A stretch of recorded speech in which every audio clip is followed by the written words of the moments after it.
Hello everyone. Today we talk about how to fix the app of WPS app. We will go to settings. Then we click on apps. After that we will search the app WPS app and then we click. Then we will on for stop. After that we go to storage. Then we click on clear cache.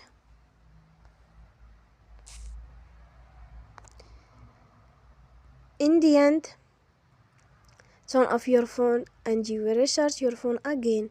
Don't forget to support us by like and subscribe. See you next time and thank you for watching.